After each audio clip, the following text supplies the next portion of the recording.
Hey guys, it's been a couple of weeks since I did one of these. Doing it a little bit earlier. It seems apropos based off of what took place yesterday after the close. Let's get some context of what's going on, what effect we could possibly have, and then how to maneuver moving forward. Okay. So let me read you something that came from Jim Bianco. He put it out there on Friday after the downgrade, and it really puts things into perspective. So I'm going to read it to you, what he actually wrote, and then we're going to put it into context. So he said like this: does the Moody's downgrade actually mean anything? And in his opinion, his answer is it's going to be a big fat nothing burger. Why? So, and I quote, in August 2011, the S&P was the first to downgrade the US from AAA to AA plus, and all hell broke loose. Hence the chart, which we're going to look at in a second. One of the reasons that all hell broke loose was a lot of derivative contracts, loan agreements, and investment directives were prohibited from using any non-AAA security. The fear at the time was that treasuries were not eligible as collateral, and that would put some people in violation of their directives or in a technical default. In the years following 2011, all those contracts were rewritten to say that government securities, excluding the qualification of the credit rating, which basically means that they didn't include credit ratings. They just said you could have government securities regardless of what their credit rating is. Moving forward into 2023, when Fitch downgraded the US to AA, following S&P, the US became a split AA rated country. So you had S&P and Fitch both at a AA plus. Moody's was still sitting at AAA. That downgrade by Fitch, if you remember in 2023, really was pretty much a non-event. So in reality, um, now that Moody's has done it, we're no longer a split in terms of AAA and AA plus. Now we're a unanimous AA plus, which means that nothing really has changed. All three credit rating agencies are now basically holding at the exact same spot. So honestly, moving forward, this is a big fat nothing burger, as Jim Bianco was saying.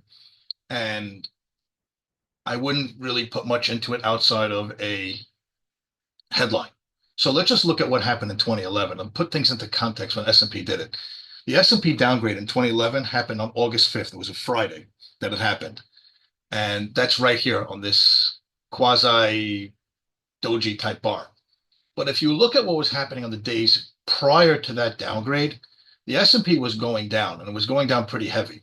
So for those of you that don't remember, at this time we were dealing with the European Greece financial crisis, so to speak, where I guess the European debt crisis or sovereign debt crisis that was going on.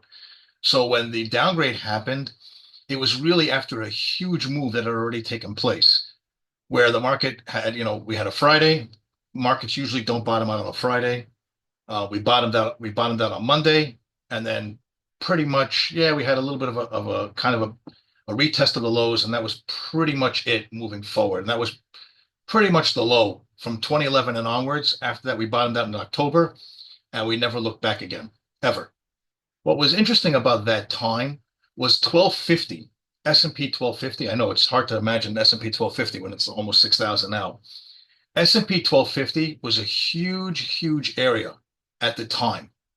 Really was a ginormous area. Okay.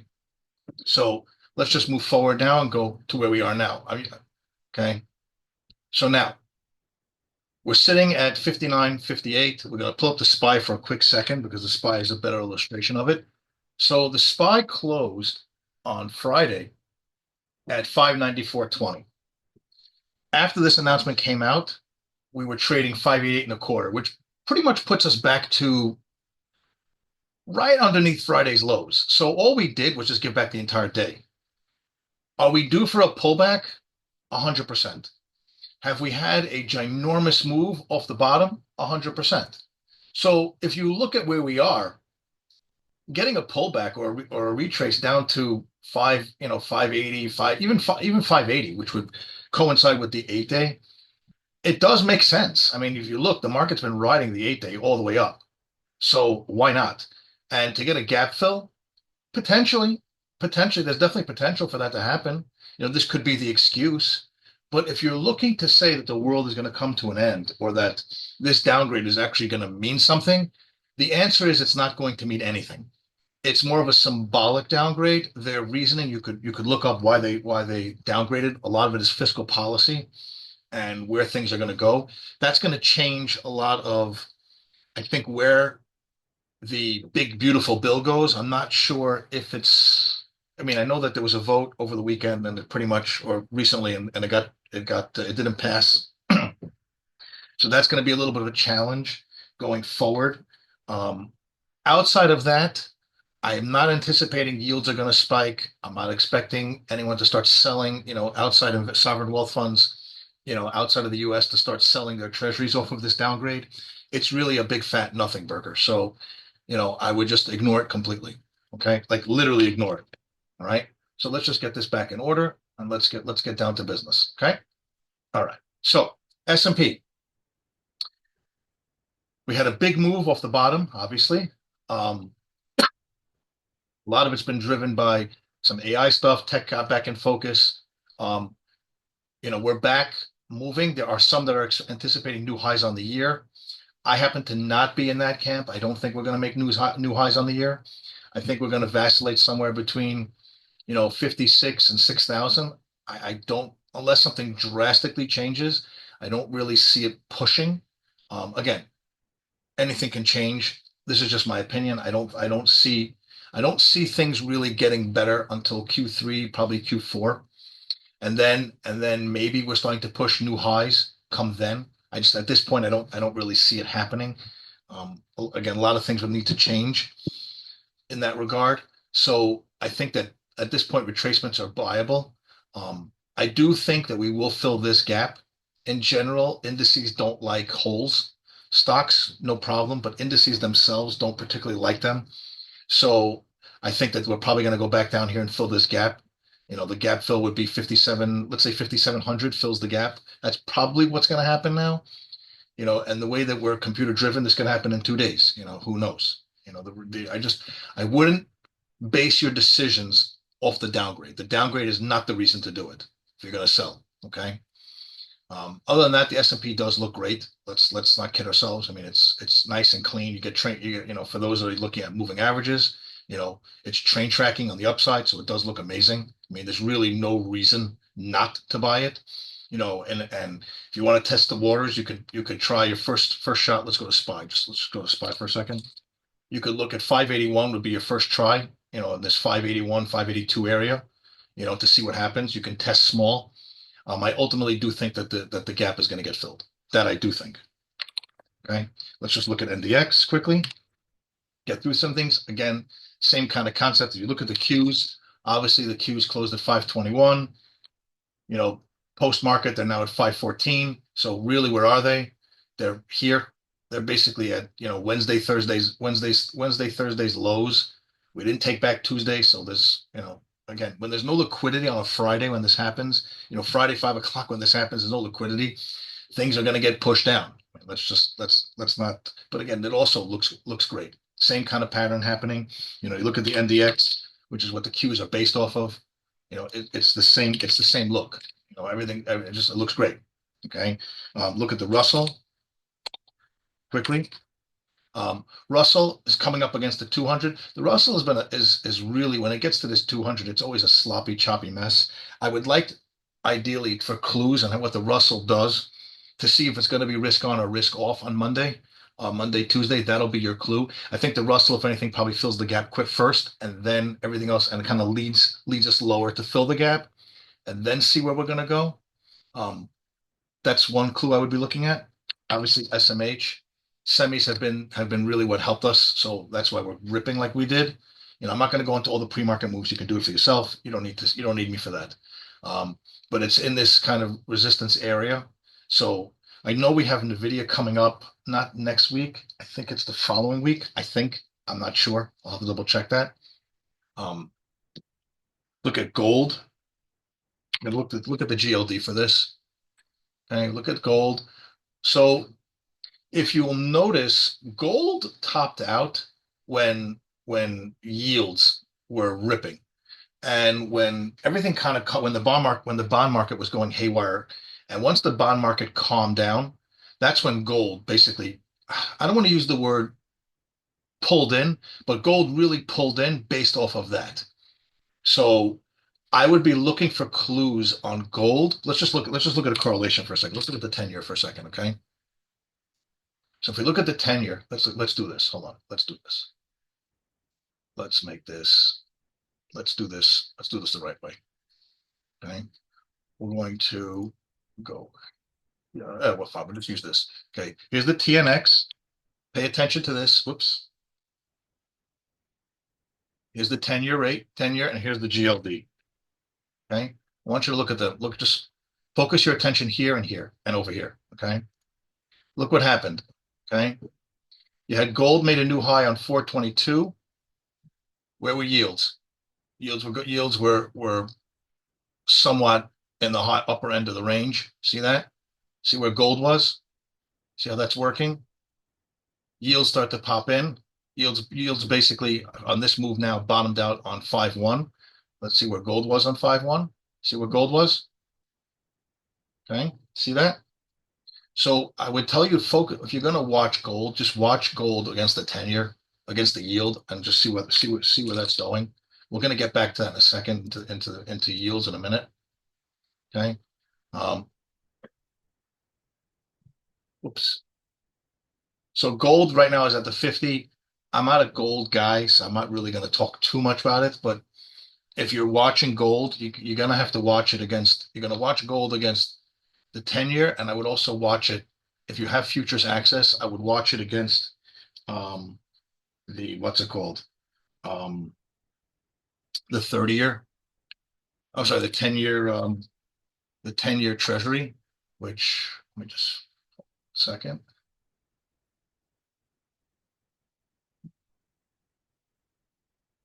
I would watch it against this. I would watch gold against the ZN. Okay. Look at ZN and look at gold. Same kind of concept. See, you had your basically you topped out 422. If you look here where we were on 422, I mean the 10-year wasn't really telling you anything. I mean you had a little bit more of a move, but I would be watching. There is an inverse relationship. So basically, when you see the ZN or the ZB or the ZF or ZT, if you see Treasury futures are red, then gold is usually red. They are correlated to each other. So whatever the Treasuries are doing is what gold is going to do. Okay, remember that. If you always remember this is a key thing here. Let's just go to GC for a second. Yeah, it's not going to click with the GLD. Always remember this. If you come in the morning, if Treasury futures are red on the day so far, that means the ZB, the ZN, the ZF, the ZT, if they are red, the gold will be red as well. They follow each other. Okay. So whatever Treasury futures are doing is what gold is going to do. Okay. Not the TNX and not the TYX, because when the TYX and the TNX are green, Treasury futures are red. And when the TNX and the TYX are red, Treasury futures, ZBZNs are green. Okay, if they're green, ZBZNs are green, then gold will be green. If the ZBZNs are red, gold will be red. Okay, that's usually the correlation. Okay, okay, let's move on. Let's move on to a couple of other things before we get into the individual names. Let's look at our good friend oil. Um, okay, if we look at our good friend Mr. Oil, you can see oil had a nice, little move off the bottom. The reality is that fundamentally, there is way, way more supply right now than there is demand. There was a note out on, I'm not going to discuss the note, but there was a note out how there's a theory amongst some banks, I'm not going to say who they are, that shale has topped out and that shale production has basically peaked. I don't know. I think it's very hard to make that type of assumption. I just think that right now we just have a lot more supply than we do demand. So really, fundamentally, you know, oil is going to be lower. I'm still in the camp of the $50 to $60 range. That's the range that I have. of where it'll be. Again, I did say, a week or two ago, whatever, 2 weeks ago, 3 weeks ago, whatever it was, I do anticipate that we get above 60, into that area, but we'll fall back in. We'll get below 50 into the 40s, but we'll pull back in. Ultimately, I do think that we're going to live in that $50 to $60 range, with obvious pokes above and below. Okay, it's tradable. It's very tradable, but that's just the range that's going to be in for the time being. Um, Natural gas, interestingly enough, natural gas now is injection season. On Thursday, the numbers came out. They were expecting injections of 110. They got 110. So it was pretty much on the button. That's why natural gas kind of fell down. It wasn't bullish, it wasn't bearish. It was a very benign report on Thursday. The reality is that for those that I'm speaking to and those that I'm reading, and other industry insiders, that the anticipation is for natural gas to be higher in the $4 to $5 range. A lot of it is because 90% of the way natural gas moves is on weather, or at least a good 90% of it. I mean, obviously it could be 85, 80, but it's around 90% roughly. And the anticipation for summer is it's going to be warmer than usual. So that's the expectation that natural gas will be in the $4 to $5 range. Right now, in my universe of indicators, it's really more on the bearish side of things. Obviously, that could change, but for right now, it's more on the bearish side. Um, okay, so that will take care of that. Let's just look. Just want to show one thing quickly. If you look at the industrial metals, silver really is not doing anything. Gold, there's usually a gold silver correlation that's non-existent. Gold's not doing anything. If you look at, let's say, platinum, I'm sorry, silver's not doing anything. Platinum's not doing anything. Copper's not doing. None of the industrial metals are doing anything. So just that's something to keep on the back of your mind. If you look at it, soybeans. Soybeans had that run up on the China deal. It's over. Soybeans is back to doing nothing. It's back there. Wheat not really doing anything either. Corn, again, also corn looks more on the bearish side of things, but whatever. Let's get to individual stocks because that's really what you care about. So the one stock that's been in the news, which I think may potentially have a problem and probably fills the gap stock wise before anybody else, and potentially could even break down faster than everybody else, is Apple. Apple seems to be in the administration's crosshairs right now. So we'll see how that plays out. But a lot again, you got a lot of the charts are going to look relatively similar and they're going to look good just because we've had this big run up. So it's very deceptive. So you have to really kind of pick your spots, to see where you want to be in things. Microsoft looks amazing. It really is gorgeous. I mean, for Microsoft to get up to retest these highs going back to July, the summer highs, I definitely could see it. It's definitely on their way. Amazon, you know, I think Amazon, I'm waiting to see what Amazon says on their margins, if they make some kind of announcement like Walmart did. I don't know on price increases. I'm not really sure if they're going to follow with each other. I know that obviously the administration was not so happy with Walmart's announcement, but that's a separate topic. Looking at it, Google's okay, not great, but okay. Oops. Meta, you know, interesting. Looks good. I'm not saying that they're barn burners. Looks good. Obviously, Nvidia's got numbers coming up soon. So it looks amazing now, but I would wait. Obviously, day trading wise, it's not a problem. But if you're going to look to hold on to this for a couple of weeks, wait. You got to wait for earnings to get out of the way first, because who knows what they're going to say on that call. Broadcom looking really nice as well. Again, you can see what moved the market up. Let's look at the CrowdStrike quickly. CrowdStrike looking really, really good. ServiceNow looking really, really good. Netflix, Netflix is just king. I mean, it's hard to believe that this stock was actually split, a little while ago. It's amazing. I mean, this company really, I think this company is like becoming one of the darlings in the market. I mean, if you want to know where people are hiding, they're hiding here, which is kind of funny that they'd be hiding in a media play. I know I mentioned like 2 weeks ago that I think they're going to buy somebody. I'm still in that camp. I do believe that they're actually going to buy somebody. I think Paramount is who they're going to go after. That's just where I think they're going. which I think then could probably propel this stock up God knows where. I mean, this thing could really start rocketing.